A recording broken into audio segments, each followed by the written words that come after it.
Selamat siang teman masak. Masih semangat menjalani hari-harinya kan? Harus dong. Apalagi kalau sambil nonton masak enak, dijamin bikin penasaran untuk nyoba setiap resepnya. Nah, episode kali ini aku akan buat menu masakan yang bikin lidah pasti ngiler banget. Ada roti srikaya yang belakangan ini viral banget. Terus ada juga tumis cumi terong, perpaduan cumi dan terongnya mantap abis. Dan yang ini olahan ayam yang beda banget. Ada paduan sunkissnya loh. Penasaran kan resep-resepnya seperti apa? Jangan kemana-mana, tetap di Masak Enak, masak yuk!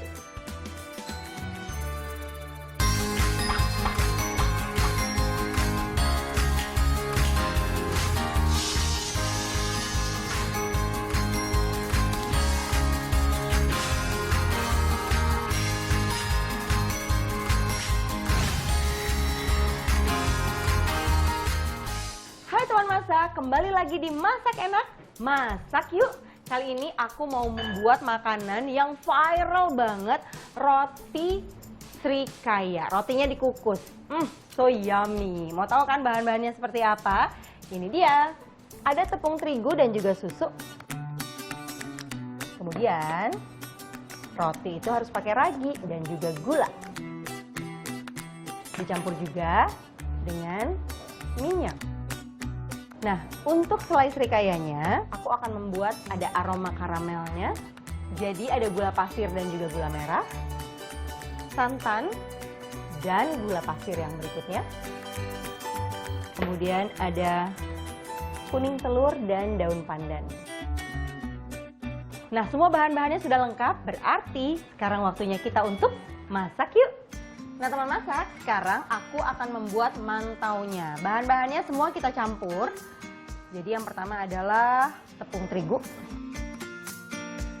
Karena kita membuat roti dan juga menggunakan ragi, kita harus pastikan ragi yang kita gunakan kualitasnya masih baik. Tadi saya sudah campurkan 1 sendok makan gula dengan ragi dan juga dikasih sekitar 3 sendok makan susu.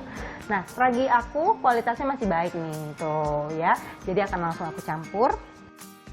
Tandanya ragi yang masih aktif adalah ketika dicampur, kita diamin sekitar 2-3 menit itu sudah mulai ada buih-buihnya. Kalau ternyata ragi yang kita pakai, ternyata udah dicampur 2-3 menit masih adem-adem aja nih, nggak ada buih-buihnya, mendingan jangan dipakai. Kenapa? Yang ada jadi roti kita nanti nggak bisa ngembang.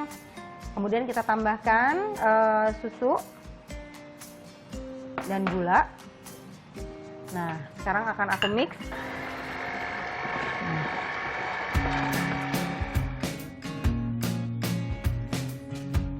Nah, kalau sudah tercampur, sudah berbulir gini, biasanya aku tetap akan pakai tangan biar lebih rata.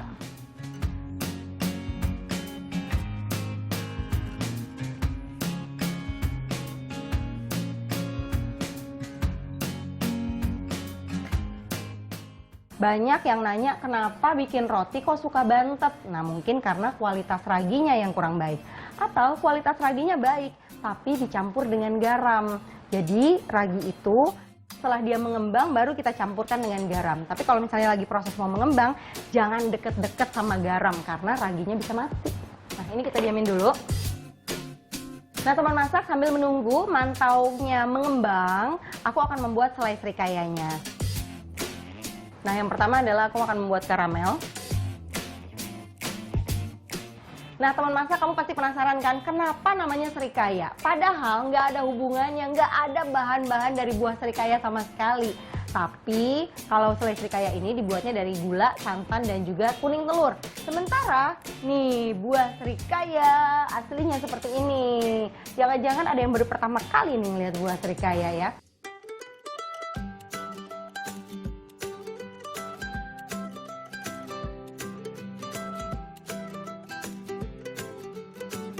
Ini warnanya udah bagus. Nah sekarang waktunya kita untuk memasukkan gula merah.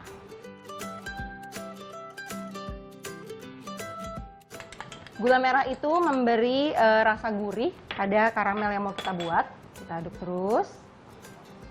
Jangan lupa gunakan api kecil aja ya.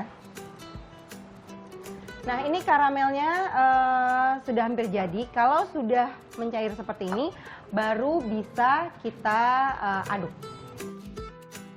Setelah tercampur rata seperti ini, kita matikan api.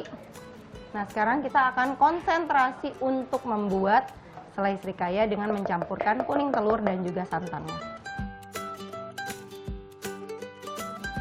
Kita aduk sampai dengan gulanya mencair. Nah, kemudian kita akan campurkan kuning telurnya.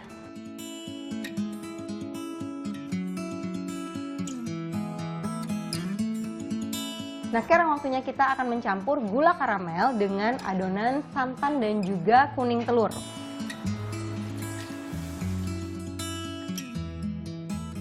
Nah, ini kita lihat karamelnya, kalau setelah didiemin dia pasti akan mengeras kembali, nggak apa-apa.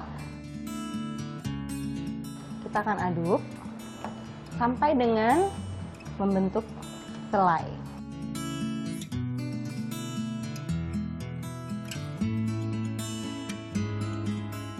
Karamelnya sudah mencair, kita tinggal masukkan pandan.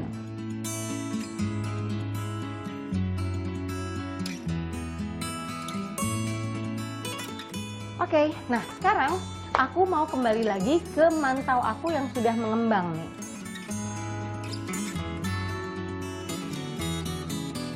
Mantau aku sudah mengembang, jangan lupa dikeluarkan udaranya dan diuleni kembali.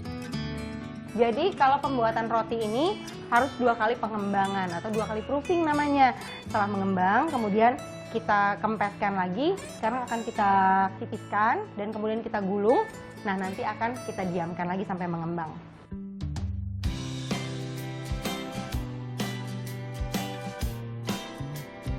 Setelah kita tipiskan, nanti akan kita gulung dan kemudian kita diamkan 1 kali lagi. Kita gulung ya, teman masak. Nah, menggulung ini memberikan nanti mantau kita jadi ada teksturnya, jadi seperti berlayer.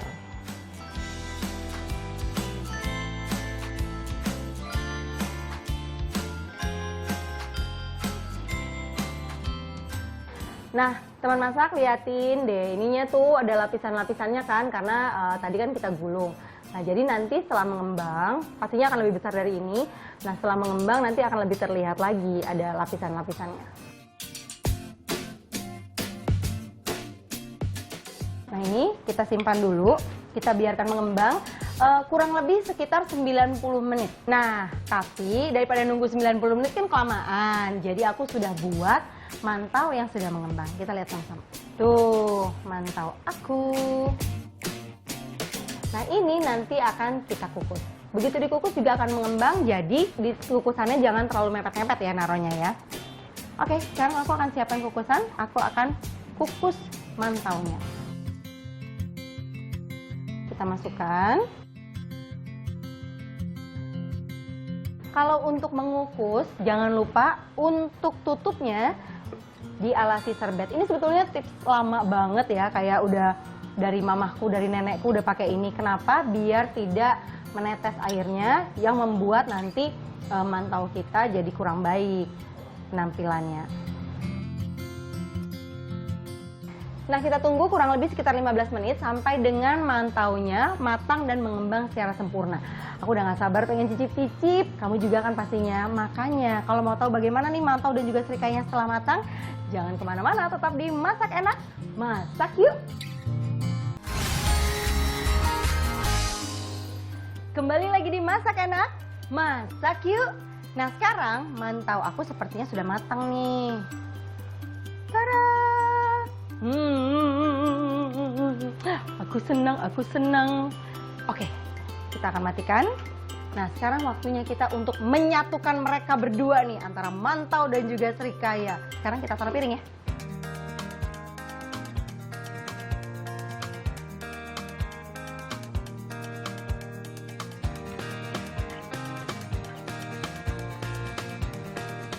Waduh.